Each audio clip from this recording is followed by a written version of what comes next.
Good morning students, my name is Diksha. So आज से हम अकाउंटिंग के बारे में पढ़ेंगे कि अकाउंटिंग होता क्या है। जैसे कि हम देखते हैं कि जब भी हम अकाउंटिंग के बारे में सुनते हैं या अकाउंटिंग का वर्ड देखते हैं तो हमें देख के लगता है ओ माय गॉड, ये तो बहुत डिफिकल्ट होगा, मतलब हम पता नहीं इसको कर पाएंगे या नहीं कर पाएंगे। यस और नो? यस ना? हाँ, तो हम इसी के बारे में देखेंगे। इसी कन्फ्यूजन को दूर करते हुए हम देखेंगे कि अकाउंटिंग सिंपली वे से हम कैसे कर सकते हैं। तो चलिए आज हम उसी अकाउंटिंग को सिंपली वे में करते हैं कि अकाउंटिंग होता क्या है। तो लेट्स स्टार्ट। अकाउंटिंग है क्या? तो introduction to accounting. Accounting is the process of identifying, measuring, recording, classifying, summarising, interpreting and communicate all financial transactions. ये तो हो गया कि जो बुक्स वगैरह में मीनिंग लिखा होता है कि accounting is that that that that, लेकिन आज हम इसी को समझते हैं इजी वे में कि अकाउंटिंग है क्या एक्चुअल में। तो अकाउंटिंग इज द प्रोसेस। सबसे पहले वर्ड हमारे पास क्या आ गया? प्रोसेस। प्रोसेस सुन के आप सबको पता लग रहा होगा कि इसमें क्या होगा, कुछ ना कुछ स्टेप्स होंगे, कुछ ना कुछ सीक्वेंस फॉलो किया जाएगा, क्योंकि प्रोसेस वर्ड हम तभी यूज करते हैं जहाँ पे कुछ स्टेप्स हो, यहाँ पे कुछ सीक्वेंस फॉलो किया जाता है। जैसे कि अगर हम बात करें अल्फाबेट्स की या फिर न्यूमेरिकल की, 1 बार पहले आएगा, 2 बाद में आएगा, एक सीरीज है ना कि ऐसे ही चलेगा। सेम अकाउंटिंग में भी एक सीरीज होती है जिसके अकॉर्डिंग वो चलती है। तो प्रोसेस में हमने सिंपली देख लिया, इसका मतलब क्या है कि हम इसमें स्टेप्स कुछ सीक्वेंस फॉलो करेंगे जो कि ऐसे ही चलेगा, मतलब इसको हम आगे पीछे ऊपर नीचे नहीं कर सकते। तो accounting is the process of, अब फर्स्ट प्रोसेस है क्या, फर्स्ट है क्या step, that is identifying. Identifying नाम से हमें पता चल रहा है कि कुछ ना कुछ फाइंड करना होगा इसमें, है ना। तो फाइंड क्या करना, अब अकाउंटिंग की स्टडी करें तो अकाउंटिंग रिलेटेड ही कुछ फाइंड करेंगे। यहाँ पे अब हम फाइंड क्या करेंगे, नेचर ऑफ ट्रांजेक्शन, कि ट्रांजेक्शन की नेचर कैसी है। नेचर कैसी का क्या मतलब, फॉर एग्जाम्पल मैं कह रही हूँ कि मैंने ये वाला मार्कर परचेज किया, तो इसकी नेचर क्या है। नेचर का मतलब हमारे पास दो तरह की नेचर होती है, या तो बिजनेस नेचर होगी या फिर पर्सनल नेचर होगी। बिजनेस और पर्सनल नेचर दोनों में डिफरेंस क्या हुआ कि जब भी मैंने मार्कर परचेज किया, ये मैंने अपने अगर बिजनेस के लिए खरीदा, सपोज मैं किसी इंस्टीट्यूट में या किसी कॉलेज में या किसी यूनिवर्सिटी में पढ़ा रही हूँ, मैंने उसके लिए मार्कर परचेज किया, दैट मीन्स कि मैंने अपने बिजनेस के लिए परचेज किया। या फिर मैं कह रही हूँ कि मैंने घर पे अपना एक ट्यूशन सेंटर खोला हुआ है, कोचिंग सेंटर खोला हुआ है, मैंने उसके लिए मार्कर परचेज किया, दैट मीन्स कि वो मेरा पर्सनल हो गया।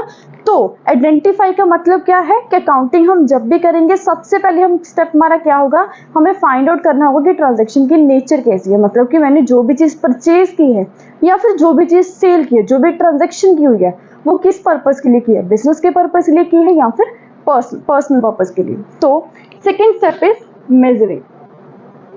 नाउ मेजरिंग अगर हम वर्ड सुनेंगे तो हमारे दिमाग में सबसे पहले कुछ नाप तोलना, है ना। नो, अकाउंटिंग में मेजरिंग का क्या मतलब होता है कि इसकी वैल्यू को फाइंड आउट करना, इसकी वैल्यू को निकालना। नो, वैल्यू का मतलब सेम एग्जांपल को कैरी फॉरवर्ड करते हैं। मैंने क्या किया था, मार्केट को परचेज किया था, सपोज मैंने पर्सनल पर्पज के लिए किया, ठीक, और मेरे को आइडेंटिफाई में पर्पज तो पता लग गया। सेकंड इज मेजरिंग, इसकी वैल्यू क्या है। तो इसका मतलब है कि मेजरिंग का मतलब है कि जो अकाउंटिंग है वो हमेशा किसके साथ डील करेगी,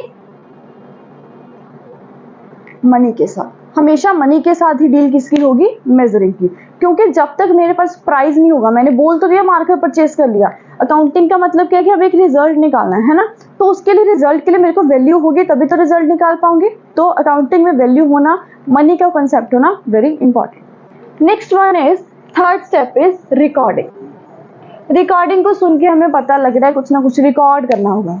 नाउ अब रिकॉर्ड कैसे करना, फोन में रिकॉर्ड करना? नो, फोन में रिकॉर्ड करना नहीं। यहाँ पे रिकॉर्डिंग का क्या मतलब है, हमें रिकॉर्ड करना होगा रिटर्न में, क्योंकि हम अकाउंटिंग कर रहे हैं।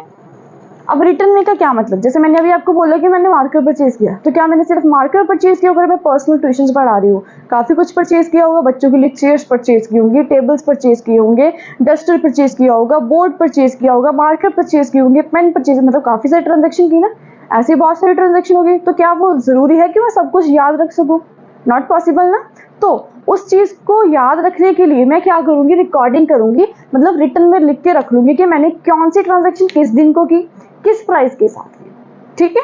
तो रिटर्न में रखने का मतलब क्या है, ये हमारा एविडेंस में काम आता है, कोर्ट एविडेंस, कि अगर सपोज बाई चांस हमारा फ्यूचर में कोई केस वगैरह हो जाता है, किसी से लड़ाई झगड़ा हो जाता है किसी ट्रांजेक्शन के पीछे, तो मैं बोल सकती हूँ कि इस ट्रांजेक्शन को मैंने इस डेट में किया था, इतने पैसे देके, ठीक है ना। तो next one is classifying. Fourth step is classifying. Classify को सुन के हमें पता लग रहा है कुछ ना कुछ क्लासीफाई करना, दैट मीन्स के डिवाइड करना। अब क्लासीफाई का मतलब यहाँ पे क्या है, डिवाइड करना। नो डिवाइड किस में करना, divide into numbers of accounts, accounts में डिवाइड करना है। अब अकाउंट्स का यहाँ पे मतलब क्या है कि जो भी हम ट्रांजेक्शन करेंगे उसके हमने अलग अलग रूट कर देने। जैसे कहते हैं कि रास्ता है तो रास्ते को क्लासीफाई कर दिया, उसके अलग अलग रूट कर दिए कि एक लेफ्ट साइड एक राइट साइड है। सेम अकाउंटिंग में भी हमें क्या करना पड़ेगा, क्लासीफाई करना पड़ेगा, डिवाइड करना पड़ेगा इसकी ट्रांजेक्शन को।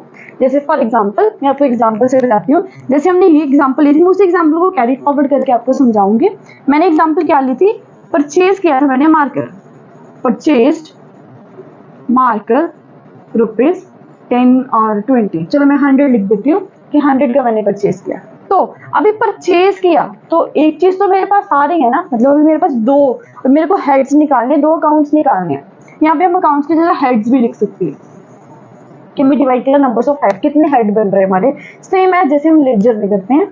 तो यहाँ पे अगर मैंने मार्कर परचेज किया तो मार्कर अकाउंट डेबिट होगा, लेकिन आपको अगर याद हो मार्कर की जगह मार्कर ना लिख के हम स्टेशनरी वर्ड यूज करते हैं कि स्टेशनरी को हमने परचेज किया, है ना, हम मार्कर नहीं लिखते। तो स्टेशनरी अकाउंट डेबिटेड टू, अगर मैंने मार्कर परचेज किया, मैंने अभी बोला इसकी कोई वैल्यू है, मेजरिंग में हमने बोलना कि इसकी कोई वैल्यू, इसकी कोई प्राइस है, तो उस प्राइस क्या है, दैट मीन्स कि मेरे को उसके रिगार्डिंग कुछ कैश भी देना पड़ेगा। जैसे 100 का परचेज किया तो 100 का मैंने कैश दिया होगा, तभी 100 का मार्कर आया ना मेरे पास। तो इसी को हम क्या बोलेंगे कि हमें डिवाइड करना उसके अकाउंट, उसके हेड में। अब मेरा अकाउंट क्या क्या बना, हेड कौन से बने, एक स्टेशनरी हेड बन गया, कैश अकाउंट, क्लियर। तो क्लासीफाई का यहाँ पे मतलब क्या, मैंने दो हेड बना दिए, स्टेशनरी हेड और cash head. Next one is summarising. Summarising से हमें पता लग रहा है कुछ ना कुछ समरी क्रिएट करनी। जब इंग्लिश में पढ़ते ना स्कूल से, हम 10th तक हमने किया होगा, जब भी हम इंग्लिश का चैप्टर करते थे लास्ट में आता था कि एक समरी क्रिएट कर दो, एक समरी नोट दे दो। उसका मतलब अब क्या है कि हमें एक शॉर्ट नोट देना है। सेम हमें अकाउंटिंग में भी एक शॉर्ट नोट देना पड़ेगा। अभी शॉर्ट नोट का यहाँ पे मतलब क्या है, शॉर्ट नोट का यहाँ पे मतलब है कि जैसे हमने अभी बोला, मैंने कहा ना कि मैं अगर मैं पर्सनल के लिए कर रही हूँ तो मैंने काफी सारी ट्रांजेक्शन की होगी, थाउजेंड्स ऑफ ट्रांजेक्शन होगी सपोज मेरी वन डे में। तो उस थाउजेंड्स ऑफ ट्रांजेक्शन को लिखना, उसको बार बार लिखना, तो वो थोड़ा सा लेंथी प्रोसेस हो जाएगा ना। इस लेंथी प्रोसेस को, टाइम कंज्यूमिंग को कम करने के लिए हम क्या करते हैं, समरी क्रिएट करते हैं, शॉर्ट नोट। यहाँ पे शॉर्ट नोट का मतलब क्या है कि यहाँ पे अब मैं एक अकाउंट बनाऊंगी, that is trading and P&L account. इसका मतलब है कि मैं एक नंबर ऑफ अकाउंट बनाऊंगी जिसमें सारी ट्रांजेक्शंस आ जाएंगी जो जो मैंने की होंगी। तो समरी बन गई, शॉर्ट नोट बन गया। Next one is interpreting. Interpreting की जगह हम इसमें एनालिसिस वर्ड भी यूज कर सकते हैं। इसका मतलब क्या है, अब हम अकाउंटिंग करते किसके लिए, क्यों करते हैं अकाउंटिंग, सिंपल सा है कि हमें कुछ ना कुछ रिजल्ट निकालना होता है कि हमारा प्रॉफिट हो या लॉस हो। तो उस रिजल्ट को निकालना ही हम क्या बोलते हैं, एनालाइज करना या फिर इंटरप्रेटिंग करना। तो इंटरप्रेटिंग और एनालाइज में हम करेंगे क्या, अपना रिजल्ट फाइंड करेंगे। रिजल्ट हमारा क्या हो सकता है, या तो हमें प्रॉफिट होगा या तो लॉस होगा, दो ही साइड है, या तो प्रॉफिट होगा या तो लॉस होगा। तो इंटरप्रेटिंग क्या बताता है हमें, हमारे रिजल्ट के बारे में। Next one is communicate. अभी अगर मेरे को रिजल्ट निकल गया तो क्या मेरी अकाउंटिंग कंप्लीट होगी, नो। अकाउंटिंग कंप्लीट होने के लिए मेरे को जो मेरा रिजल्ट है उसको कम्युनिकेट भी करना पड़ेगा। अभी कम्युनिकेट का मतलब मेरे को उसको बताना पड़ेगा, बताऊंगे किसको, तो कम्युनिकेट हम करते हैं यूजर्स को। यूजर्स दैट मीन्स के जो हमारी अकाउंटिंग इन्फॉर्मेशन को यूज कर सके। अब कौन कौन यूज कर सकता है, तो यूजर्स हमारे पास दो तरह के होते हैं, internal user and external user. Internal नाम से क्लियर है कि जो कंपनी के अंदर या बिजनेस के अंदर वाले बंदे होंगे, जैसे कि सपोज कौन कौन बंदे होंगे, मैनेजमेंट, मैनेजर हो गया, एम्प्लॉयज हो गए, तो वो सारी कंपनी के अंदर है, तो उनको पता होना चाहिए कि हमारी कंपनी को प्रॉफिट हुआ या लॉस हुआ, अगर प्रॉफिट हुआ तो कितना हुआ। सेम ऐसे एक्सटर्नल को क्यों पता होना चाहिए, एक्सटर्नल का मतलब जो हमारी कंपनी के बंदे तो नहीं है लेकिन हमारी कंपनी में इन्वेस्ट कर रहे हैं, जैसे कि इन्वेस्टर हो गया, गवर्नमेंट एजेंसी होगी, हमने बैंक से लोन किया वो हो गया, क्रेडिटर्स हो गए, या फिर ये सब हम किस चीज के लिए यूज करते हैं कि हमें किस में हेल्प करेंगे, हमारे एक्सटर्नल यूज में हमारी इंफॉर्मेशन को यूज करने में। क्लियर।